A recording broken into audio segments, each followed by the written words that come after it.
Magic Johnson's greatness at the point guard position can only be rivaled by Steph Curry. But what if Steph had Magic's career? His goal is to win 6 championships and prove he's better than Magic ever was. And as a rookie, he certainly performed, averaging 22 points along with 7 assists a night.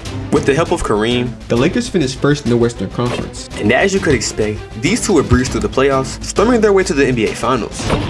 And just like in real life, they'd be facing off against the Philadelphia 76ers with all-time great Julius Erving. However, the Lakers just could not stop Dr. J's flashy fast break dunks, and Philadelphia would be crowned NBA champions. With already tasting a bittersweet defeat, Year 2 Steph was on a mission. In his sophomore season, he improved to 24 points a game, and the Lakers won 54 games this season. With a chip on his shoulders, he'd helped LA advance throughout the playoffs, and this time, he was facing burdened the Celtics in the 1981 NBA Finals. Boston definitely wasn't a weak squad though, as they'd be taking game 1 at home. But Steph wasn't giving up, scoring a career-high 43 points, while knocking down 5 threes this game. With a quick momentum shift, the Lakers took advantage, winning the following 2 games in LA. And come game 6, the captain showed us why he was the best big man in the league. Hook after hook after hook. His point total eventually resembled his jersey number, and just like that, Steph won his first championship, and he was heading down the path towards greatness. But every great has their setbacks, and that even includes Steph. Just 25 games in, Steph broke his right ankle and would not play for the rest of the season.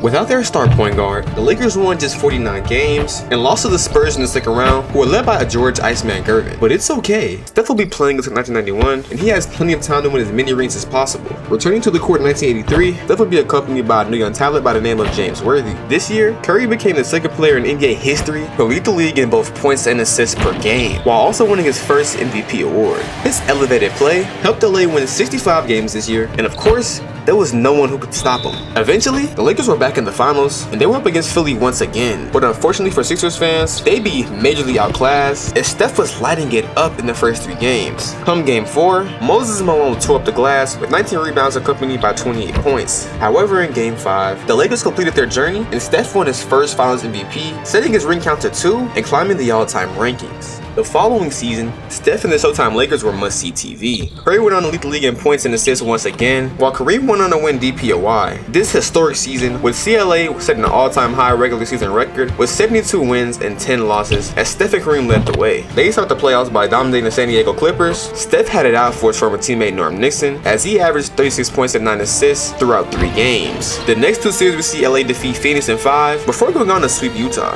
This team instilled fear in their opponent's heart, but there was one team standing in the way of Steph's 3rd ring. That'd be the Boston Celtics squad with Robert Parrish, Kevin McHale, and Larry Bird. Boston immediately slowed game 1 in LA, setting the tone for the series, playing a physical brand of basketball, and slowing the game down to their own pace. They then won game 2, and it was looking scary for the Lakers. In Boston for game 3, Curry and Kareem combined for 56 points and just barely came out with the win. The Celtics would just not let up, and they'd stomp the Lakers in game 4. This series would eventually be over in 6 games, as the Boston Celtics spoiled possibly the greatest season in NBA history.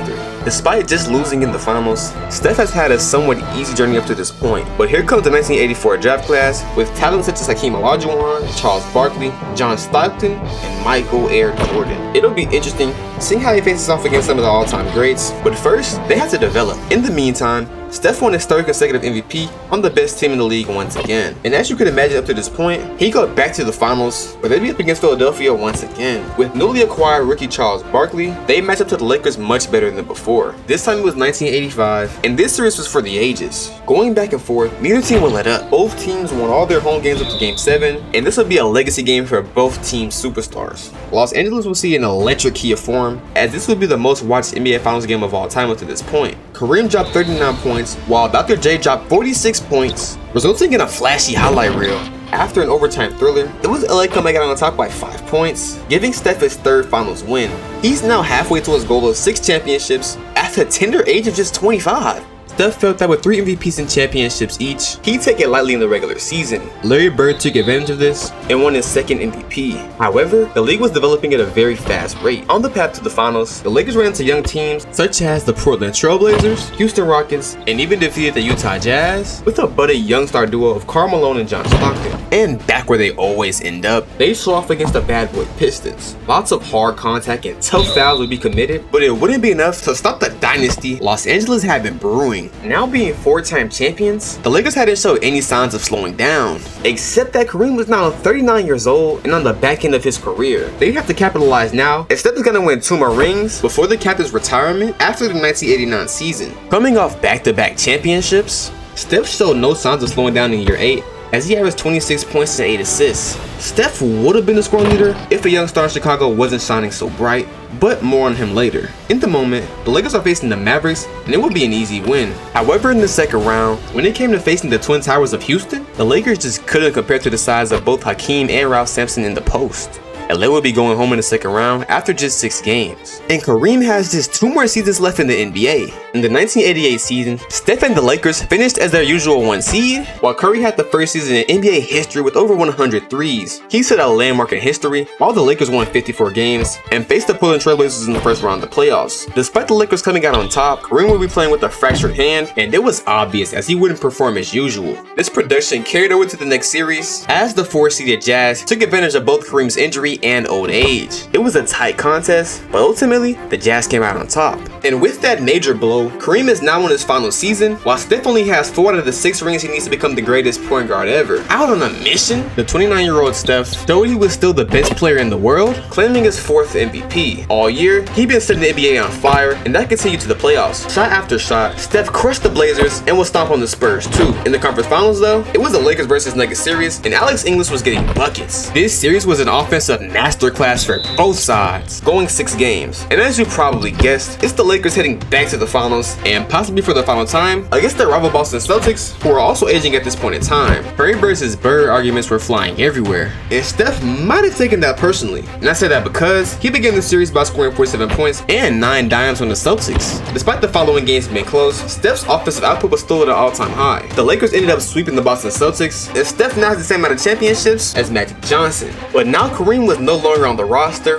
and Steph now had a rookie starting at center. The Lakers finished 3rd in the Western Conference this season, and in the first round, they eviscerated the Clippers. The second round will be a fan favorite matchup though, as Lakers versus Rockets would be a very long series, extending into a Game 7. In the final game, however, Hakeem would have his way with rookie Vlade Divac, giving him 41 points and advancing all the way to the NBA Finals, before being shut down by Mike and Scotty, who had just claimed their first ring a year before they did in real life. During the 1991 season, Steph faced his last chance of winning a 6th championship. Despite missing 16 games, LA finished with 57 wins, and Steph played at an all-defensive first-team level for the first time in his long career. The playoffs saw victories over the Run TMC Warriors and Stockton Malone Jazz, setting up a clash with the top-seeded San Antonio Spurs. The Lakers initially faced adversity, losing the first 2 games against the Spurs, who had home court advantage, but they then responded with 3 consecutive wins, including 2 at home and 1 in San Antonio. Game 6 in LA will mark their decisive victory, eliminating the Spurs from the playoffs and setting up a legendary battle against Jordan and the defending champion Chicago Bulls. Despite losing the first 2 games, the Lakers, known for their strong home performances, leveled the series at 2 each. Jordan's persistent drive helped the Bulls secure a 3-2 lead, pushing the Lakers against the brink of elimination. But Steph's resilience forced the Lakers into a Game 7, and in a high-stakes environment, both Jordan and Steph delivered outstanding performances, trading buckets throughout the entire game. But near the end, Steph would come down with a pull-up 3 in the last 5 seconds over Jordan himself, and the Chicago Bulls just couldn't recover. Steph had finally done it, winning his 6th NBA championship, and finally reached his goal of becoming the greatest point guard ever. But what if we went back in time